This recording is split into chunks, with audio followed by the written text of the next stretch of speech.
నమస్కారం ఘంటారావానికి స్వాగతం. ముందుగా ప్రధానాంశాలు. బియ్యం అక్రమ రవాణాపై సమగ్ర విచారణకు ఆదేశించండి. రేషన్ మాఫియాకు కళ్లం వేసేలా చూడాలని సీఎంకు పవన్ విజ్ఞప్తి. బియ్యం అక్రమ రవాణా జాతీయ స్థాయి కుంభకోణమన్న షర్మిల. సీబీఐతో విచారణ జరిపి నిజాలు నిగ్గు తేల్చాలని డిమాండ్.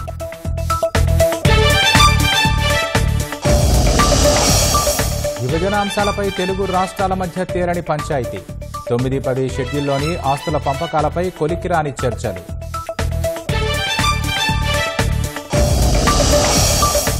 జగన్ అక్రమాస్తుల కేసు విచారణ ఆలస్యంపై సుప్రీంకోర్టు ప్రశ్నలు. 2 వారాల్లోగా పూర్తి వివరాలు ఇవ్వాలని సీబీఐ ఈడీలకు ఆదేశం. అసభ్య పోస్టులు పెడితే చట్టపరమైన పరిణామాలు తప్పవన్న సుప్రీం. కేసులపై హైకోర్టులోనే తేల్చుకోవాలని సజ్జల భార్గవరెడ్డికి స్పష్టీకరణ. మహారాష్ట్ర సీఎం పీఠంపై కొనసాగుతున్న ఉత్కంఠ. పరిశీలకులుగా నిర్మల, విజయ్ రూపానీల నియామకం.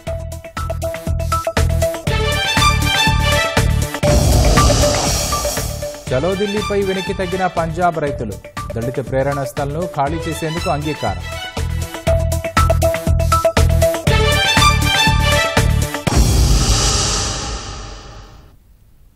కాకినాడ పోర్టు కేంద్రంగా జరుగుతున్న బియ్యం అక్రమ రవాణాపై సమగ్ర విచారణకు ఆదేశించాలని సీఎం చంద్రబాబును ఉప ముఖ్యమంత్రి పవన్ కళ్యాణ్ కోరారు. రాష్ట్రంలో గత 5 ఏళ్లలో బియ్యం మాఫియా చెలరేగిపోయిందని, దేశ భద్రతకు సైతం ప్రమాదం తీసుకొచ్చేలా ఈ స్మగ్లింగ్ సాగిందని వివరించారు. రాజ్యసభ అభ్యర్థుల ఎంపిక, పవన్ ఢిల్లీ పర్యటనపైన ఇరువురి భేటీలో చర్చించినట్లు సమాచారం.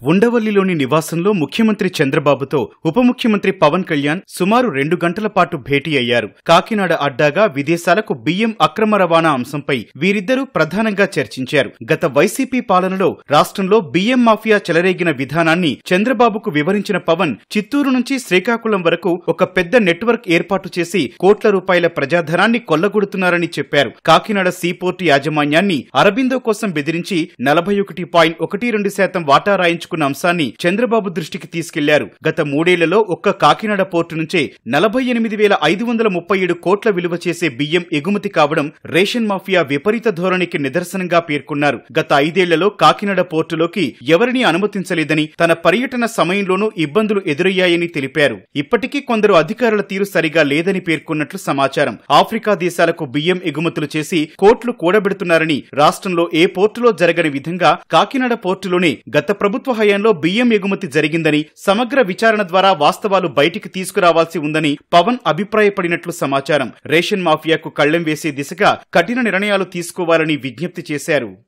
ఇటీవల తన ఢిల్లీ పర్యటన అంశాలను పవన్ కళ్యాణ్ వివరించినట్లు సమాచారం. ప్రధాని సహా కేంద్ర మంత్రులు ఎవరెవరితో భేటీ అయ్యింది, రాష్ట్రానికి అందజేయాల్సిన సాయం తదితర అంశాలపై జరిపిన చర్యల సారాంశాన్ని సీఎం దృష్టికి తీసుకొచ్చినట్లు తెలిసింది. ఖాళీ ఏర్పడ్డ 3 రాజ్యసభ స్థానాల్లో అభ్యర్థుల ఎంపికపై కూడా పవన్ కళ్యాణ్ తన అభిప్రాయాన్ని సీఎం దృష్టికి తీసుకెళ్లినట్లు తెలిసింది. అభ్యర్థుల విషయంలో పలు పేర్లు ప్రచారంలో ఉన్నప్పటికీ ఎవరిని నిలబెడుతుందనేది ఇంకా అధికారికంగా కూటమి నేతలు ప్రకటించలేదు. 3 స్థానాల నుంచి ఒక్కో పార్టీ తరపున ఒక్కొక్కరు పోటీలో ఉంటారా, 2 చోట్ల టీడీపీ, 1 చోట బీజేపీ అభ్యర్థి నిలుస్తారా అనేది ఇంకా అధికారికంగా వెల్లడించాల్సి ఉంది. 4వ విడత నామినేటెడ్ పదవుల భర్తీ విషయంలో జనసేన తరపున ప్రతిపాదిత పేర్ల గురించి పవన్ చర్చించినట్లు తెలిసింది. సామాజిక మాధ్యమాల వేదికగా జరుగుతున్న వ్యక్తిత్వ హననం, దుష్ప్రచారాల విషయంలో కొంతవరకు నియంత్రణ వస్తున్నా ఇంకా పటిష్టమైన చర్యలు తీసుకోవాల్సి ఉందని పవన్ సూచించినట్లు తెలిసింది. 2 గంటల భేటీలో ప్రధానంగా చర్చించిన అంశాలు, తీసుకున్న నిర్ణయాల గురించి పవన్ మీడియా వద్ద ఎలాంటి ప్రకటన చేయకుండా సీఎం నివాసం నుంచి మంగళగిరిలోని తన పార్టీ కార్యాలయానికి వెళ్లిపోయారు.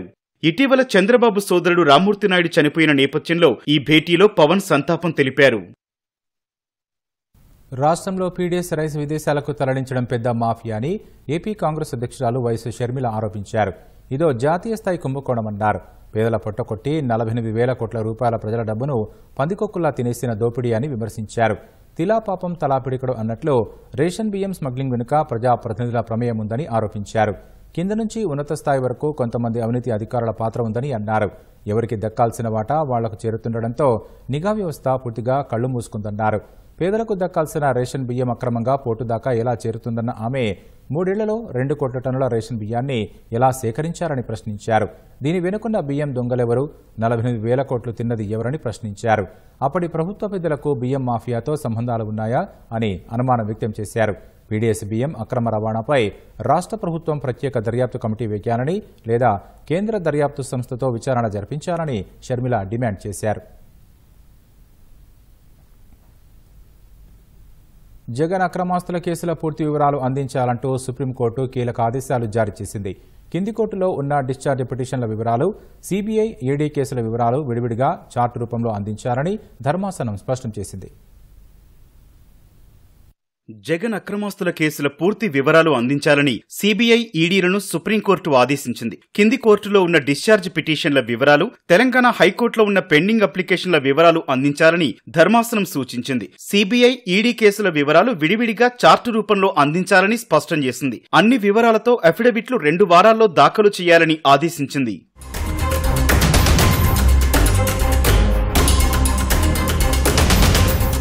జగన్ అక్రమాస్తుల కేసు విచారణ ఆలస్యమవుతోందని ఏపీ డిప్యూటీ స్పీకర్ రఘురామకృష్ణరాజు గతంలో పిటిషన్ వేశారు. కేసు విచారణ మరో రాష్ట్రానికి బదిలీ చేయాలని కోరారు. దీనిపై జస్టిస్ అభయ్ ఎస్ ఓకా ధర్మాసనం విచారణ చేపట్టింది. రోజువారీ పద్ధతిలో విచారణకు ఇప్పటికే తెలంగాణ హైకోర్టు ఆదేశించినట్లు ఇరుపక్షాల న్యాయవాదులు కోర్టు దృష్టికి తీసుకెళ్లారు. విచారణ ఇన్నేళ్ల పాటు ఎందుకు ఆలస్యమవుతోందని ధర్మాసనం ప్రశ్నించింది. డిశ్చార్జ్, వాయిదా పిటిషన్లు ఉన్నత కోర్టుల్లో విచారణ పెండింగే ఆలస్యానికి కారణమని న్యాయవాదులు చెప్పారు. పెండింగ్ లో ఉన్న కేసుల వివరాలిస్తే తగిన ఆదేశాలిస్తామని ధర్మాసనం స్పష్టం చేసింది. తెలంగాణ హైకోర్టు ఆదేశాలు, ట్రయల్ కోర్టు పెండింగ్ కేసుల వివరాలివ్వాలని ఆదేశించింది. తదుపరి విచారణను ఈ నెల 13కు వాయిదా వేసింది. వైసీపీ సోషల్ మీడియా విభాగం ఇన్ఛార్జి సజ్జల భార్గవరెడ్డికి సుప్రీంకోర్టు షాక్ ఇచ్చింది. సోషల్ మీడియాలో అసభ్య పోస్టుల వ్యవహారంలో నమోదైన కేసులు కొట్టివేయాలంటూ దాఖలు చేసిన పిటిషన్ను విచారణకు స్వీకరించేందుకు నిరాకరించింది. విజ్ఞప్తులు ఏవైనా హైకోర్టు ముందు చెప్పుకోవాలని సుప్రీంకోర్టు న్యాయమూర్తి జస్టిస్ సూర్యకాంత్ ధర్మాసనం సూచించింది. సజ్జల భార్గవరెడ్డి తరపున వాదనలు వినిపించిన కపిల్ సిబాల్ పాత విషయాలకు కొత్త చట్టాల ప్రకారం కేసులు పెడుతున్నారని చెప్పారు. చట్టాలు ఎప్పటివన్నది ముఖ్యం కాదని, మహిళలపై అసభ్య పోస్టులను పరిగణలోకి తీసుకోవాలని రాష్ట్ర ప్రభుత్వం తరపు న్యాయవాది సిద్ధార్థ లోద్రా నివేదించారు. సోషల్ మీడియాలో వైసీపీ కార్యకర్తలు విచ్చలవిడిగా అసభ్య పోస్టులు పెట్టడంలో కీలక సూత్రధారి భార్గవరెడ్డి అని గుర్తు చేశారు. ఈ కేసుల దర్యాప్తునకు భార్గవరెడ్డి సహకరించడం లేదన్నారు. చాలా విషయాలను సుప్రీంకోర్టు ముందు గోప్యంగా ఉంచారని లూథ్రా వివరించారు. దీనిపై స్పందించిన సుప్రీం ధర్మాసనం దుర్భాషలాడే వాళ్లెవరైనా చట్టపరమైన పరిణామాలను ఎదుర్కోవాల్సిందేనని స్పష్టం చేసింది. కేసు పూర్వపరాల్లోకి వెళ్లడం లేదన్న సుప్రీంకోర్టు హైకోర్టును ఆశ్రయించేందుకు భార్గవరెడ్డికి 2 వారాల సమయం ఇచ్చింది. అప్పటి వరకు అరెస్టు నుంచి రక్షణ ఉంటుందన్న సుప్రీంకోర్టు ఆ తర్వాత ఇరుపక్షాల వాదనలు విని నిర్ణయం తీసుకునే స్వేచ్ఛ హైకోర్టుకు ఉంటుందని తేల్చి చెప్పింది. వైసీపీ సామాజిక మాధ్యమ కార్యకర్త వర్ర రవీందర్రెడ్డి కస్టడీ పిటిషన్పై విచారణ మరోసారి వాయిదా పడింది. ఈ నెల 5వ తేదీకి విచారణ వాయిదా వేస్తూ కడప కోర్టు ఆదేశాలు జారీ చేసింది. వర్ర రవీందర్రెడ్డిని లోతుగా విచారించాలని కోరుతూ పులివెందుల పోలీసులు 10 రోజుల పాటు కస్టడీ కావాలని కడప కోర్టులో పిటిషన్ వేశారు. ఇప్పటికే 4 సార్లు కస్టడీ పిటిషన్పై విచారణ వాయిదా పడింది. ఈ నెల 5వ తేదీన కోర్టు తుది నిర్ణయం వెల్లడించే అవకాశం ఉన్నట్లు న్యాయవాదులు చెబుతున్నారు. ప్రస్తుతం రవీందర్రెడ్డి కడప జైల్లో రిమాండ్ ఖైదీగా ఉన్నారు. సీఎం చంద్రబాబు అధ్యక్షతన సిఆర్డీఏ 41వ అథారిటీ సమావేశమైంది. ఉండవలలోని సీఎం నివాసంలో జరుగుతున్న సమావేశానికి మంత్రి నారాయణ, సిఆర్డీఏ, ఏడీసీ అధికారులు హాజరయ్యారు. మొత్తం 23 అంశాలు ఎజెండాగా అథారిటీ సమావేశం కొనసాగుతోంది. ఈ భేటీలో సిఆర్డీఏ అథారిటీ కీలక నిర్ణయాలు తీసుకోనుంది. అమరావతిలో కీలకమైన భవన, రోడ్ల నిర్మాణాలు, మౌలిక వసతుల కల్పనకు సంబంధించి టెండర్లు పిలిచేందుకు సిఆర్డీఏ అథారిటీ ఆమోదం తెలపనుంది. విభజన అంశాలపై 2 రాష్ట్రాల అధికారుల కమిటీ సమావేశం 2 గంటల పాటు సాగింది. సీఎస్ల కమిటీ నేతృత్వంలో జరిగిన సమావేశంలో విద్యుత్ బకాయిల అంశంపై ఎటూ తేలలేదు. 3 అంశాలపై ఈ సమావేశంలో 2 రాష్ట్రాల మధ్య అంగీకారం జరిగిందని అధికారులు తెలిపారు. 861 కోట్ల మేర లేబర్ సెస్ ఏపీ, తెలంగాణల మధ్య పంపకానికి అంగీకారం కుదిరింది. పన్నులు, పంపకాలపై ఇరు రాష్ట్రాల శాఖల అధికారులు సమావేశమై పంపకాలపై ఓ నిర్ణయానికి రావాలని అభిప్రాయపడ్డారు. 9, 10 షెడ్యూల్ సంస్థల ఆస్తులు, అప్పులు, పంపకాల విషయంలోనూ ఎటూ తేలలేదు. ఉద్యోగుల మార్పిడిపైన సమావేశంలో సుదీర్ఘంగా చర్చించారు. ఎక్సైజ్ శాఖకు సంబంధించి ఏపీకి అధికంగా చెల్లించిన 81 కోట్ల బకాయిల అంశం పరిష్కారమైంది. వాటిని తిరిగి చెల్లించినట్లు ఏపీ వివరించింది. డ్రగ్స్ రవాణాపై 2 రాష్ట్రాల పోలీసు, ఎక్సైజ్ శాఖలతో జాయింట్ కమిటీ వేయాలని 2 రాష్ట్రాల సీఎస్లు నిర్ణయించారు. మరో 2 అంశాలపైన ఏకాభిప్రాయం కుదిరింది. దీనిపై 2 రాష్ట్రాలు ఒప్పందానికి రావాలని నిర్ణయించారు. మరోమారు విభజన అంశాలపై సమావేశం కావాలని ఇరు రాష్ట్రాల సీఎస్లు నిర్ణయించుకున్నారని అధికారులు తెలిపారు. మద్యం అక్రమాలపై భారీ జరిమానాలు విధిస్తూ ప్రభుత్వం నోటిఫికేషన్ జారీ చేసింది. ఎంఆర్పీ కంటే ఎక్కువ ధరకు మద్యం విక్రయించినా, మద్యం దుకాణం పరిధిలో బెల్ట్ షాపులు నిర్వహించినా 5 లక్షల జరిమానా విధిస్తామని తెలిపింది. మరోసారి అదే తప్పు చేస్తే దుకాణం లైసెన్స్ రద్దు చేస్తామని నోటిఫికేషన్లో వివరించింది. ఏపీ ఎక్సైజ్ చట్టం 47(1) ప్రకారం నోటిఫికేషన్ జారీ చేసింది. బార్ లైసెన్సులకు ఇదే నిబంధన వర్తిస్తుందని నోటిఫికేషన్లో తెలిపింది.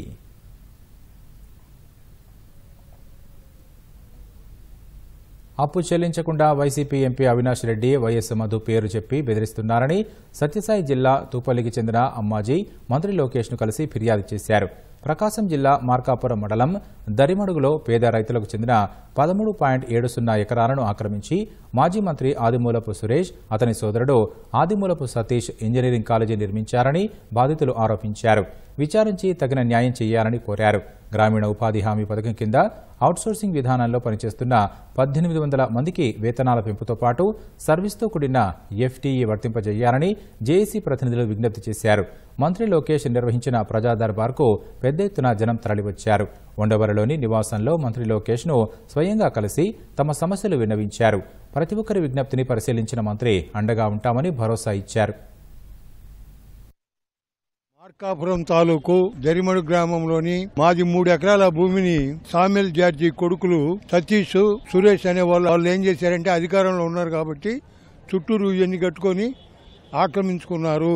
మా భూమి మాకు ఇప్పించమని ఇప్పుడు లోకేష్ గారి దగ్గరికి వచ్చాము. లోకేష్ గారు కూడా మీకు న్యాయం అయితే మీ భూమి మీకు వస్తుందని చెప్పాడు. వైసీపీ మాజీ మంత్రి ఆదిమూలపు సురేష్, సతీష్ ఆ భూమిని 3 ఎకరాల భూమిని కబ్జా చేశారు. ఈ రోజు లోకేష్ గారి దగ్గరకు వచ్చాం. 2024లోని ఇచ్చే డిఎస్సికి 70% థియరీ ప్లస్ 30% ప్రాక్టికల్స్ మా వ్యాయామ ఉపాధ్యాయులు అందరూ కోరుకోవడం జరుగుతుంది. ఏలూరు నుంచి వచ్చాను సార్. నా భర్త 7 సంవత్సరాల కిందట సౌదీ వెళ్లారు సార్ డ్రైవింగ్ పని మీద.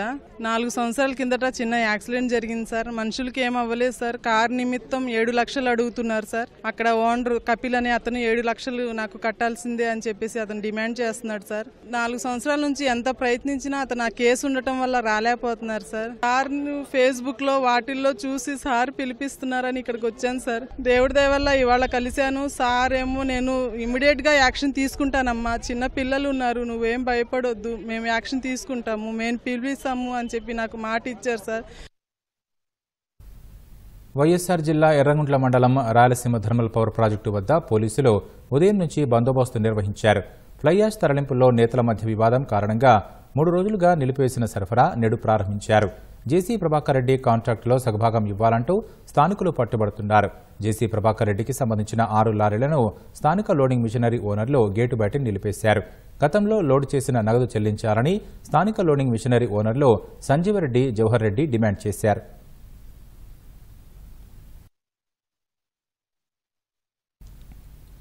వైసీపీ హయాంలో తిరుమల తిరుపతి దేవస్థానంలో అక్రమాలు చేసిన వారిని విడిచిపెట్టబోమని టీటీడీ పాలక మండలి సభ్యుడు భానుప్రకాష్ రెడ్డి స్పష్టం చేశారు. రాజధాని అమరావతిలో ఉన్న వెంకట బాలాజీ స్వామి ఆలయాన్ని ఆయన దర్శించుకున్నారు. ఆలయంలో స్వామివారికి ప్రత్యేక పూజలు చేశారు. రాజధానిలోని టీటీడీ దేవాలయంలో కళ్యాణ మండపం, నిత్యాన్నదాన వస్తువులు కల్పించేందుకు కృషి చేస్తామని చెప్పారు. ఆంధ్రప్రదేశ్లో ఆలయాలకి మంచి రోజులు వచ్చాయి. గతంలో 2019 నుంచి 2024 వరకు పూర్తిగా జగన్మోహన్ రెడ్డి ప్రభుత్వం, వైసీపీ ప్రభుత్వం పంచభూతాల్ని దోచుకొని దాచుకున్నారు. పవిత్ర పుణ్యక్షేత్రమైన తిరుమల తిరుపతి దేవస్థానాలని కూడా ఒక రాజకీయ పునరావాస కేంద్రంగా మార్చడం జరిగింది. 2019లో జగన్మోహన్ రెడ్డి తన సొంత దేవాలయం అనుకుని టీటీడీ యాక్ట్ 30 కి వ్యతిరేకంగా 81 మంది సభ్యులతో ధర్మకర్తల మండలిని నియమించడం జరిగింది. ఖచ్చితంగా గత ప్రభుత్వంలో టీటీడీలో జరిగిన అన్ని అవకతవకల మీద ఇప్పటికే స్టేట్ విజిలెన్స్ ఎంక్వైరీ చేస్తా ఉంది. నివేదిక వచ్చిన తర్వాత దాంట్లో పాత్రదారుని, సూత్రధారుని ఖచ్చితంగా జైలుకి పంపిస్తామని చెప్పి ఆ రోజు ఎవరెవరు దీంట్లో ఇన్వాల్వ్ ఉన్నారో వాళ్ళందరినీ తీవ్రంగా హెచ్చరిస్తున్నాం. డ్రై ఫ్రూట్స్ పార్సిల్ మాటున గంజాయి తరలిస్తున్న ముఠాను విశాఖ పోలీసులు పట్టుకున్నారు. 64 ప్యాకెట్లలో 122 కేజీల గంజాయి పట్టుకుని నలుగురిని అరెస్టు చేసినట్లు పోలీసులు తెలిపారు. గంజాయి విలువ 50 లక్షల రూపాయలకు పైగా ఉంటుందని, ఈ గంజాయి ఒడిశా నుంచి తెప్పించి విశాఖలో కొరియర్ ద్వారా ఢిల్లీకి పంపేందుకు ప్రయత్నిస్తుండగా పోలీసులకు చిక్కారు. మన దగ్గర ట్రాన్సిట్ రూట్గా విశాఖపట్నంని బాగా యూజ్ చేయడం జరుగుతుంది. ఒక డ్రై ఫ్రూట్ కొరియర్ పార్సల్గా బుక్ చేసుకొని దాన్ని బై ల్యాండ్ రూట్ దాన్ని ట్రాన్స్పోర్ట్ చేస్తున్నారు to Delhi. And supplier is from Orissa అని డిటెక్ట్ చేయడం జరిగింది. ఈ అన్ని రకాల నెట్వర్క్స్ ఇవి అనర్త్ చేయడానికి ట్రై చేస్తున్నాము. చాలా పకడ్బందీగా చెకింగ్ జరుగుతుంది. 24 hours చెక్ పోస్ట్ ఉన్నాయి అండ్ లర్కింగ్ బీట్స్ జరుగుతున్నాయి. పార్సల్స్ ఈ ప్యాకేజెస్ అండ్ ఆర్టీసీ కాంప్లెక్స్ దగ్గర కానీ ట్రైన్స్లో అక్కడక్కడ పెట్టేసి మనుషులు వేరుగా కూర్చోవటం ఇవి కూడా జరుగుతూ ఉన్నాయి. వెరీ రిగరస్ చెకింగ్ జరుగుతుందండి రెగ్యులర్గా. అండ్ మన కెనైన్ స్క్వాడ్ కూడా బాగా యూజ్ చేయడం జరుగుతుంది. సో మన డాగ్స్ కూడా అక్కడ తిరుగుతున్నాయి to find out if there is any narcotics present. Mainly checking and information based tip offs. Rangareddy జిల్లాలో జరిగిన ఘోర రోడ్డు ప్రమాదంలో 4 మృతి చెందారు. చేవెళ్ల మండలం ఆలూర వద్ద చిరు వ్యాపారులు కూరగాయలు అమ్ముకుంటున్న సమయంలో వేగంగా దూసుకొచ్చిన లారీ వారిపైకి దూసుకెళ్లింది. వేగంగా దూసుకొచ్చిన లారీ చెట్టును ఢీకొని ఆగింది. లారీ ఢీకొనడంతో పెద్ద చెట్టు సైతం నేలకొలింది. లారీ చక్రాల కింద నలిగిపోయి 4 అక్కడికక్కడే ప్రాణాలు కోల్పోగా పలువురు తీవ్రంగా గాయపడ్డారు. డ్రైవర్ లారీ క్యాబిన్లోనే ఇరుక్కుపోగా అతన్ని బయటకు తీసి స్థానిక ఆసుపత్రికి తరలించారు. అయితే లారీ దూసుకొస్తున్నట్లు ముందే గుర్తించిన వ్యాపారుల్లో చాలా మంది దూరంగా పరుగులు తీయడంతో ప్రాణనష్టం తగ్గింది. హైదరాబాద్ నుంచి లారీ వికారాబాద్ వెళుతున్న సమయంలో ప్రమాదం జరిగినట్లు పోలీసులు వెల్లడించారు. ఈ ఘటనపై ముఖ్యమంత్రి రేవంత్ రెడ్డి దిగ్భ్రాంతి వ్యక్తం చేశారు. మృతుల కుటుంబాలకు సంతాపం తెలిపారు. క్షతగాత్రులకు మెరుగైన వైద్యం అందించాలని అధికారులకు రేవంత్ రెడ్డి ఆదేశాలు జారీ చేశారు.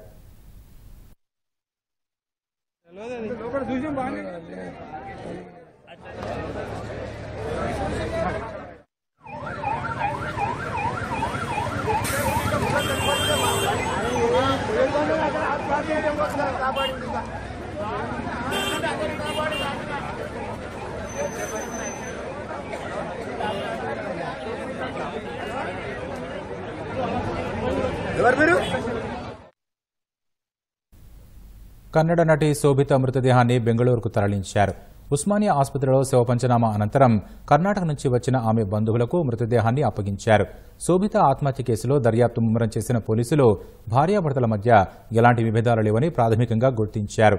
ఆత్మహత్య కారణాలపై ఆరా తీస్తున్నారు. అయితే శోభితను కన్నబిడ్డలా చూసుకున్నామని, తమ కుటుంబంతో బాగా కలిసిపోయిందని శోభిత మామ బుచ్చిరెడ్డి తెలిపారు. తమ కుమారుడు సుధీర్ రెడ్డి, కోడలు శోభిత అన్యోన్యంగా ఉన్నారని, ఆమె లేని లోటు తమ కుమారుడితో పాటు కుటుంబానికి తీరని లోటు అని ఆవేదన వ్యక్తం చేశారు.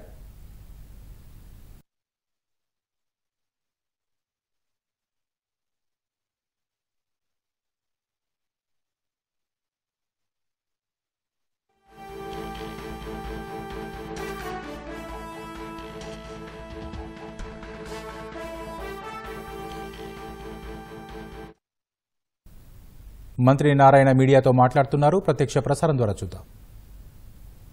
కమిటీల మీద డెసిషన్ తీసుకుని ఈరోజు అథారిటీలో కొన్ని రోడ్లకు కొన్ని బిల్డింగ్స్కి యాక్చువల్గా ఈరోజు పర్మిషన్ తీసుకోవడం జరిగింది. ఇది 11,467 కోట్లకి 11,467 కోట్లకి ఈరోజు అమరావతి క్యాపిటల్ సిటీ డెవలప్మెంట్లో వాటికి ఇవ్వడం జరిగింది. వీటిలో మెయిన్ ట్రంక్ రోడ్స్ ఏదైతే 360 కిలోమీటర్లు మెయిన్ రోడ్స్ని యాక్చువల్గా డిజైన్ చేయడం జరిగింది. అటువంటి రోడ్లకి ఈరోజు 2,498 కోట్లతో వాటిలో కొన్ని రోడ్లని వర్క్ స్టార్ట్ చేయడానికి యాక్చువల్గా ఈరోజు అథారిటీ పర్మిషన్ ఇచ్చింది. అదేవిధంగా ఫ్లడ్ మిటిగేషన్ ఏదైతే ఇక్కడ ఫ్లడ్ ప్రాబ్లం లేకుండా ఉండటానికి నెదర్లాండ్స్ వాళ్ళ దగ్గర ఆ రోజు డిజైన్ చేయించాము. వాళ్ళు ఇచ్చిన డిజైన్ ప్రకారం వర్క్ చేయడానికి 1,585 కోట్లతో పాలవాగు, కొండవీటి వాగు, గ్రావిటేషన్ కెనాల్ మరియు రిజర్వాయర్స్ 3 రిజర్వాయర్స్ని నిర్మించడానికి ఈరోజు అథారిటీ యాక్చువల్గా పర్మిషన్ ఇవ్వడం జరిగింది. అదేవిధంగా సిఆర్డీఏలో buildings gazetted officers, non gazetted officers, అదేవిధంగా క్లాస్ 4 ఆఫీసర్సు, అదేవిధంగా all India service officers secretaries, principal secretaries వాళ్ళ యొక్క బిల్డింగ్స్కి యాక్చువల్గా ఈరోజు ఒక 3,523 కోట్లతో 3,523 కోట్లకి పర్మిషన్ ఇచ్చారు. అదేవిధంగా ఎల్పిఎస్ లేఅవుట్లలో రోడ్లు, అదర్ ఫెసిలిటీ ఇన్ఫ్రాస్ట్రక్చర్కి మరొక 3,859 కోట్లకి పర్మిషన్ ఇచ్చారు. ఇవన్నీ కూడా ప్రస్తుతం ఉన్న ఎస్ఎస్ఆర్ రేట్ ప్రకారం ఇంజనీర్లు ఎస్టిమేట్ చేయటం, దాన్ని ఈరోజు అథారిటీలో పెట్టడం, అథారిటీ కంప్లీట్గా యాక్సెప్ట్ చేసింది. వీటన్నిటి కూడా వెంటనే అధికారులు టెండర్లు పిలిచి బహుశా జనవరి నుంచి వీటి యొక్క వర్క్స్ టేకప్ చేయడం జరుగుతుంది. అయితే ఈరోజు ఇన్ఫ్రాస్ట్రక్చర్ తీసుకుంటే ఇన్ఫ్రాస్ట్రక్చర్లో ఏదైతే లేఅవుట్స్లో కావచ్చు, మెయిన్ రోడ్స్లో కావచ్చు, దాంట్లో రోడ్స్ తీసుకుంటే అండర్గ్రౌండ్ డ్రైనేజ్ సిస్టమ్ తీసుకొచ్చాం, వేస్ట్ వాటర్ని, అదేవిధంగా డ్రింకింగ్ వాటర్ అట్లా అండర్గ్రౌండ్ ఉంటుంది, అదేవిధంగా స్టామ్ వాటర్ వర్షం వచ్చినప్పుడు వాటర్ పోయే సిస్టము, స్ట్రీట్ లైటింగ్స్, తర్వాత మన ఫైర్ సిస్టము, తర్వాత వచ్చి సెక్యూరిటీ సిస్టమ్స్, ల్యాండ్స్కేపింగ్ అన్నీ కూడా దీంట్లో కంప్లీట్గా ఒక ఇంటర్నేషనల్ స్టాండర్డ్లో చేయాలని ముఖ్యమంత్రి గారు ఆదేశించడం, దాని ప్రకారం దీన్ని ఈరోజు చేయటం జరిగింది. బంగళాలు తీసుకుంటే ఐఏఎస్ ఆఫీసర్ మొత్తం 115 బంగళాలు. ఈ 115 బంగళాలు దానికి కావాల్సిన ఇన్ఫ్రాస్ట్రక్చర్ కంప్లీట్ చేయడానికి 516 కోట్ల రూపాయలు అవుతుంది. అదేవిధంగా ఎల్పిఎస్ చేయడానికి ఏదైతే చెప్పారో దాంట్లో కూడా ఈ యొక్క ఇన్ఫ్రాస్ట్రక్చర్ మొత్తం ఉంటుంది.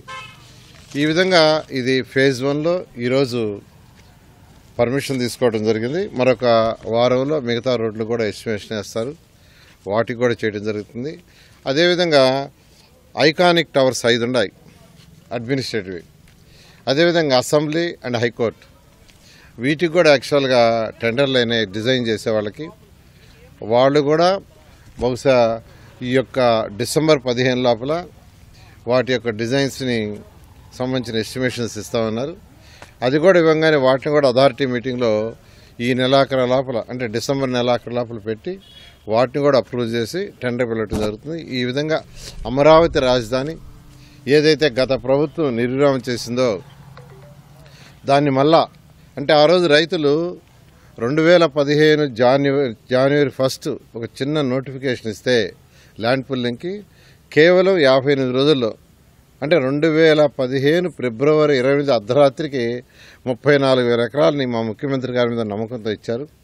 ఆ రోజు రైతులు ఎంతో హోప్తో ఇచ్చారు, ఒక మంచి రాజధాని వస్తుంది, మా యొక్క భూముల విలువ కూడా పెరుగుతుందని. కానీ గత 5 సంవత్సరాల రైతులు ఎంతో బాధలు పడ్డారు, వాళ్ళు ధర్నాలు చేశారు, వాళ్ళని కొట్టడం జరిగింది, పోలీస్ స్టేషన్ తీసుకుపోయారు, ఆడవాళ్ళని హింసించారు. వాళ్ళకి ఈ యొక్క రాజధాని ఇక్కడ ఉండకూడదని రకరకాల ప్రయత్నం చేశారు. ఏదేమైనప్పటికీ ఈ ప్రభుత్వం ఎలక్షన్స్ ముందు ముఖ్యమంత్రి గారు చెప్పడం జరిగింది. దానికి అనుగుణంగానే ఆ రోజు 2014-19లో ఏదైతే రైతులకు ప్రామిస్ చేశామో ఈ రాష్ట్రం యొక్క ప్రజలకి 5 కోట్ల మంది ప్రజలకు ఏదైతే ప్రామిస్ చేస్తే అది ఖచ్చితంగా 100% రాబోయే 3 సంవత్సరాలు పూర్తి చేయడం జరుగుతుంది. అది దాదాపు 17% నుంచి ఒక 30% పడుతుందండి. అది యాక్చువల్గా ఎస్ఎస్ఆర్ రేట్ల ప్రకారం ఇవ్వబోతుంది, అదేవి మన సపరేట్ చేసేదే లేదు. అంటే ఇసుక కానీ శాండ్ కావచ్చు, లేకంటే కంకర కావచ్చు, సిమెంట్ కావచ్చు, ఏదైతే చీఫ్ కమిషనర్స్ కమిటీ ఉంటుంది ఆ కమిటీ ఇయర్లీ వన్స్ డిసైడ్ చేస్తుంది, దాని ప్రకారం ఎస్టిమేట్ చేయడం జరుగుతుంది. మహారాష్ట్ర ముఖ్యమంత్రి ఎవరన్నా సస్పెన్స్కు ఇవాళ కూడా తెరపడే అవకాశం కనిపించడం లేదు. పార్టీలో ఇవాళ జరగాల్సిన కీలక సమావేశం రద్దయిందని సంబంధిత వర్గాలు తెలిపాయి. మహారాష్ట్రలో బీజేపీ శాసనసభాపక్ష భేటీ కోసం గుజరాత్ మాజీ సీఎం విజయ్ రూపానీ, కేంద్ర ఆర్థిక మంత్రి సీతారామన్లను బీజేపీ కేంద్ర పరిశీలకులుగా నియమించింది. 132 మంది బీజేపీ ఎమ్మెల్యేలతో వీరిద్దరూ చర్చలు జరపనున్నారు. అనంతరం శాసనసభాపక్ష నేత ఎంపికపై నిర్ణయాన్ని అధిష్టానం దృష్టికి తీసుకెళ్లనున్నారు. గొంతు ఇన్ఫెక్షన్ కారణంగా మహారాష్ట్ర ఆపద్ధర్మ ముఖ్యమంత్రి శివసేన అధినేత ఏక్నాథ్ సిందే ఇవాళ అన్ని సమావేశాలను రద్దు చేసుకున్నట్టు తెలిసింది. అటు NCP chief Ajit Pawar BJP అగ్రనాయకత్వంతో భేటీ అయ్యేందుకు ఢిల్లీ వెళ్లారు. మరోవైపు డిప్యూటీ సీఎం పదవిని తన కుమారుడు శివసేన ఎంపీ శ్రీకాంత్ సిందేకు ఇవ్వాలని ఏక్నాథ్ సిందే డిమాండ్ చేసినట్లు తొలుత వార్తలు వచ్చాయి. అయితే ఉప ముఖ్యమంత్రి కాదు అసలు ఏ మంత్రి పదవి రేసులో తాను లేనని, అవన్నీ ఒట్టి పుకార్లు మాత్రమేనని శ్రీకాంత్ సింధే స్పష్టం చేశారు. కాగా మహారాష్ట్రలో కొత్త ప్రభుత్వం డిసెంబర్ 5న కొలువుదీరనుంది.